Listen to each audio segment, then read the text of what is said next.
चला मित्रांनो, परत एकदा तुमचं स्वागत आहे तुमच्या आवडत्या प्लॅटफॉर्मवर, ज्याचं नाव आहे स्पर्धाकार अकॅडमी. मी डॉक्टर विपुल. आज मी तुम्हाला शिकवणार आहे दातांची माहिती. दातांचे प्रकार किती असतात, त्याच्यामध्ये काय कॉम्पोनंट्स असतात, त्याला काय म्हणायचं हे या व्हिडिओमध्ये मी सांगणार आहे. शेवटपर्यंत हा व्हिडिओ तुम्ही नक्की बघायचा आहे. शेवटपर्यंत म्हणजे शेवटपर्यंत, कारण मी शेवटी काहीतरी महत्त्वाचं सांगणार या व्हिडिओमध्ये, त्याच्यामुळे स्किप करायचा नाही. लक्ष द्या की मानवी दातांची रचना आणि त्याचे प्रकार प्रामुख्याने काय पडतात याच्यावर आपण हा व्हिडिओ घेतोय. याच्यामध्ये दाताची रचना आणि त्याचे स्तर म्हणजे त्याचे लेयर काय असतात हे आपण बघूया. महत्त्वाचं म्हणजे पहिल्यांदा दात समजून घेऊया. एक बेसिक दात. इथे हे तुमच्या समोर एक चित्र दिसतंय. ह्या दाताचे प्रमुख 3 पार्ट्स आपण करू शकतो. याच्यामध्ये जो वरचा भाग जो की तुमच्या डोळ्यांना सहजपणे जो दिसतो, दात एखाद्याचा तुम्हाला दात दिसला तर त्याचा जो वरचा भाग असतो त्याला किरीट असं म्हणतात. काय म्हणतात त्याला मित्रांनो? किरीट. हे जे दिसतंय तुम्हाला वरचा भाग जो की पांढऱ्या रंगाचा असेल तर त्याला आपण किरीट म्हणतो. आणि त्याच्या बेसला जो पार्ट असतो, हा बेसला हिरडीजवळचा, त्याला मान म्हणजे इंग्लिशमध्ये त्याला नेक म्हणतात. नेक ऑफ टीथ असंही त्याला म्हणतात, एक लक्षात घ्या. त्याच्यानंतर जो की तुम्हाला दिसत नाही, हिरड्यांच्या आतमधील म्हणजे तो हाडामध्ये जो गेलेला दाताचा जो भाग असतो का, त्याच्यामुळे दात खूप घट्ट धरून बसलेला असतो आपल्या जबड्यांमध्ये, त्याला म्हणतात दंतमूळ. तो बेस असतो दाताचा, तो बेस असतो, त्याला दंतमूळ म्हणायचं मित्रांनो. हे एक बेसिक गोष्ट लक्षात ठेवा. दिसणाऱ्या भागाला काय म्हणतात, हिरडीजवळच्या भागाला काय म्हणतात, आणि मूळ जबड्यामध्ये जे काय असतं त्याला काय म्हणतात हे तुमच्या आता लक्षात आलं असेल.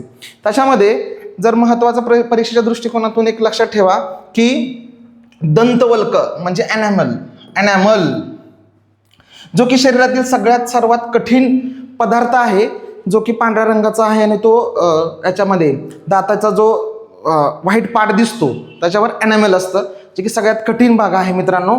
तो खूप महत्त्वाचा आहे, लक्षात ठेवा. ॲनॅमल म्हणतात त्याला. त्याच्यानंतर त्याच्या आतमधला जो भाग असतो त्याला डेंटिन असं म्हणतात मित्रांनो. काय म्हणतात त्याला? डेंटिन. तुम्हाला हे दिसतो हा पिवळा, थोडासा असा पिवळा असा दिसतोय बघा, ह्याला डेंटिन म्हणतात. तो काय असतो? थोडा पिवळसर असतो दिसायला आणि तो दाताचा मुख्य भाग बनवतो. हे एक लक्षात ठेवा. दाताचा मुख्य भाग म्हणजे बेस, आतला जो सेकंड लेअर दाखवलाय की नाही ना, तो डेंटिन, तो त्याचा मुख्य भाग बनवतो. आणि त्याच्या आतमध्ये जो असतो ना मित्रांनो, तो असतो डेंटल पल्प, त्याला दंतमज्जा म्हणतात. जशी हाडांमध्ये पण मज्जा असते, बोन मॅरो, तसं दातामध्ये सुद्धा एक डेंटल पल्प असतो, डेंटल पल्प. त्याच्यामध्ये ह्या तुम्हाला नर्व्स दिसतील, आतमध्ये ह्या अशा नर्व्स दिसतात तुम्हाला, त्याच्यामध्ये रक्तवाहिन्या असतात. त्याच्यामुळे त्याला आपण डेंटल पल्प म्हणतो, त्याला दंतमज्जा असं म्हणतो, जे की त्याच्यामध्ये चेतापेशी आणि रक्तवाहिन्या असतात. हे एक बेसिक माहिती आहे, ती तुम्ही विसरू नका. याच्यामध्ये कशाला काय म्हणतात, कोणत्या भागाला काय म्हणतात हे तुम्ही चांगलं याच्यामध्ये शिकून घ्या, ठीक आहे. ह्याच्यामध्ये दाताचे जे आहेत, दाताचे प्रकार काय आहेत, दात कोणत्या कोणत्या प्रकारांचे असतात हे तुम्हाला मी थोडंसं सांगायचा प्रयत्न करतो.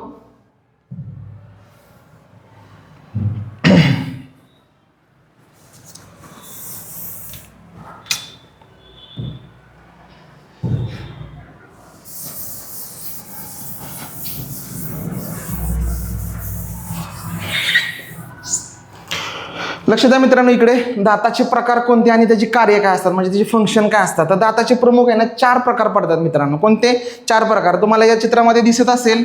इथे हा एक प्रकार आहे, हा एक प्रकार आहे. त्याच्यानंतर एक मिनिट मी पेन घेतो मित्रांनो.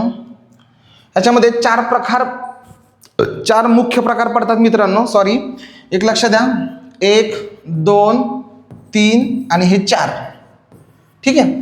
तर ह्याच्यामध्ये जो पहिला प्रकार आहे त्याला पटाशीचे दात असं मराठी म्हणतात, त्याला इन्साइजर असं म्हणतात इंग्लिशमध्ये.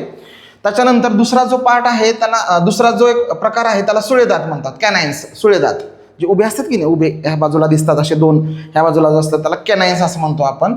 तर ह्याचं प्रमुख काम काय असतं, जे समोरचे पटाशीचे दात असतात ना, ते आपल्याला अन्न तोडण्यासाठी म्हणजे जेवण करताना आपल्याला अन्न तोडण्यासाठी त्या पटाशीच्या दातांचा आपल्याला उपयोग होतो मित्रांनो, त्याला इन्सिजर असं म्हणतो आपण. त्याच्यानंतर जे सुळे दात असतात, ते सुळे दात जे असतात ते अन्न फाडण्यासाठी आपण वापरतो.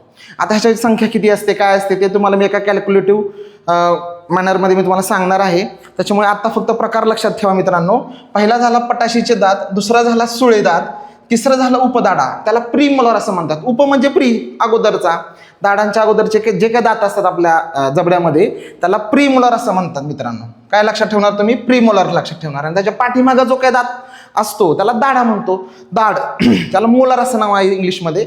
असे हे 4 महत्त्वाचे प्रकार पडतात. ज्या आपल्या दातांच्या रचनेमध्ये जे 4 प्रकार आहेत ते अशा पद्धतीचे आहेत.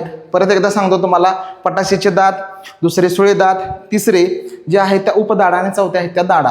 आता ह्याची संख्या किती असते हेही तुम्हाला मी सांगणार आहे मित्रांनो. जरा लक्ष ठेवा की दातांचे आपण जर संच केले तर त्याचं दंतसूत्र एक आहे. त्या दंतसूत्रामध्ये आपण याच्या नावानुसारच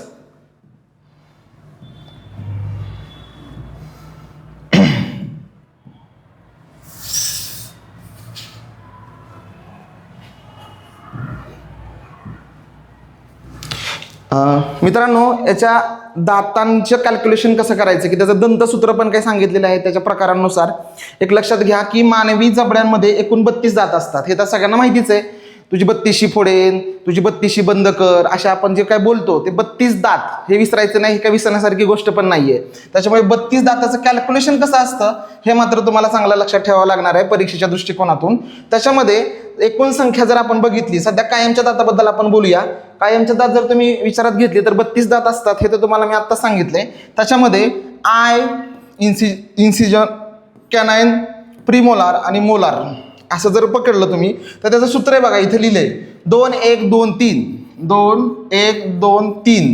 याचा अर्थ काय, हे कॅल्क्युलेशन कसं केलेलं आहे की हे अर्ध्या जबड्याचं कॅल्क्युलेशन आहे मित्रांनो. म्हणजे अर्ध्या जबड्याचा जर तुम्ही पार्ट केला, तुम्ही खालचा एखादा जबडा पकडला आणि त्याचा अर्धा भाग जर केला तर त्याचे इन्सिजर्स आहेत ते 2 असतात. तुम्ही ही जी इथं तर तुम्हाला चित्र नाही दिसणार पण तुम्ही इमॅजिन करा किंवा तुम्ही एखादी इमेज पण बघू शकता पुस्तकामधली. त्याच्यामध्ये पहिले 2 जे असतात ते इन्सिजर असतात. त्याच्यानंतर जो येतो कॅनाइन 16 जो असतो तो 1 असतो. त्याच्यानंतर प्रीमोलार असतात ते 2 असतात आणि मोलार असतात ते 3 असतात. हे कॅल्क्युलेशन तुम्ही केलं एका बाजूच्या अर्ध्या जबड्याचं केलं तर हे 8 येतात. तसा दुसरा जबडा असणार आहे मित्रांनो ह्या बाजूचा, तर 8 आणि 8 किती झाले मित्रांनो, तर 16 दात तुमच्या एका खालच्या जबड्यात झाले. तसे 16 खालच्या जबड्यात जसे 16 होतात तसे ते वरच्या जबड्यात होतात. त्याच्यामुळे हे सूत्र लक्षात ठेवा. ICPM म्हणजे काय, इन्सायझर, कॅनाइन, प्रीमोलार आणि मोलार. सोपं आहे. 2 1 2 3 हे डोक्यात फिक्स करून टाका. सोपं आहे. अर्ध्या जबड्याचं ते आहे कॅल्क्युलेटिव्ह, तुम्ही कॅल्क्युलेशन केलं 8 आणि 8 16, 16 दुने 32 असं ह्याचं टोटल कॅल्क्युलेशन होतं. त्याचबरोबर काही वेळेस तुम्हाला लहान मुलांबद्दल पण विचारलं जाऊ शकतं. दुधाचे दात किती असतात रे बाबांनो, तर दुधाचे दात साधारणतः 20 असतात. तर 20 दातांचं पण काही सूत्र सांगितलेलं आहे जे की बाळांमध्ये किंवा लहान मुलांमध्ये आपल्याला ते उपयोगाला येतं दात मोजण्यासाठी किंवा त्यांच्या रचना समजून घेण्यासाठी. तर त्याचं सूत्र काय मित्रांनो, अर्ध्या जबड्याचं ICPM. हे परत एकदा लक्षात ठेवायचं आहे ICPM. ठीक आहे.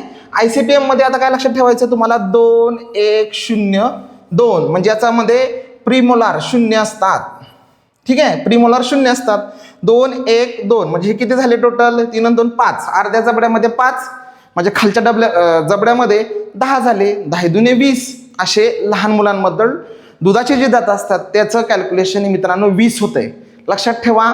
दात हा वाटतो आपल्याला छोटा पार्ट आहे विज्ञानातला, पण त्याच्यावर तुम्हाला 1-2 प्रश्न नक्की येतात. जसं मी तुम्हाला व्हिडिओच्या सुरुवातीला म्हटलं होतो की तुम्हाला मी शेवटपर्यंत व्हिडिओ बघा, तुम्हाला मी शेवटचं काहीतरी महत्त्वाचं सांगणार आहे. तर ते असं आहे मित्रांनो की याच्यावर प्रश्न कोणता येतो, तर की याच्यामध्ये असं काही कोणता घटक आहे की त्याच्यामुळे दंतक्षय आणि डेंटल फ्लोरोसिस नावाचा आजार होतो, तर ते आहे फ्लोरीन.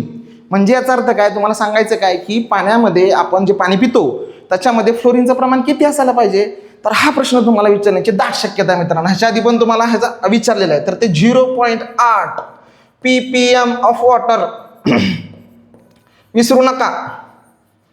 0.8 ppm ऑफ वॉटर हे फ्लोरीनचं प्रमाण असलं पाहिजे. जर ते प्रमाण बिघडलं तर जर समजा कमी झालं तर दंतक्षय होतो, जास्त झालं तर फ्लोरोसिस, जास्त झाल्यानंतर फ्लोरोसिस होणार तुम्हाला. त्याच्यामुळे हे खूप महत्त्वाचा मुद्दा आहे, ते तुम्ही विसरू नका, लक्षात ठेवा. आणि अजून एक मुद्दा की दात हा सगळ्यात कठीण असा आपला शरीराचा भाग आहे, हे लक्षात ठेवलं पाहिजे तुम्ही. जर तुम्हाला एखादा प्रश्न आला की आपल्या मानवी शरीरातील सर्वात कठीण भाग कोणता, तर तुम्ही कटकवटी वगैरे असलं काही म्हणू नका, दात लक्षात ठेवा. कारण दात हा सर्वात कठीण पार्ट आहे. मी आशा करतो की तुम्हाला हा व्हिडिओ आवडला असेल, तुम्हाला ही माहिती उपयुक्त ठरत असेल. तुम्ही हा व्हिडिओ परत एकदा बघा आणि असेच नवीन व्हिडिओ बघण्यासाठी तुम्ही आपल्या आवडत्या चॅनलला म्हणजे स्पर्धाकार अकॅडमीला फॉलो करायला विसरायचं नाही. तुम्हीही अभ्यास करा आणि दुसऱ्यांनाही आपलं चॅनल बघून अभ्यास करायला सांगा मित्रांनो. धन्यवाद. मी आपली रजा घेतो.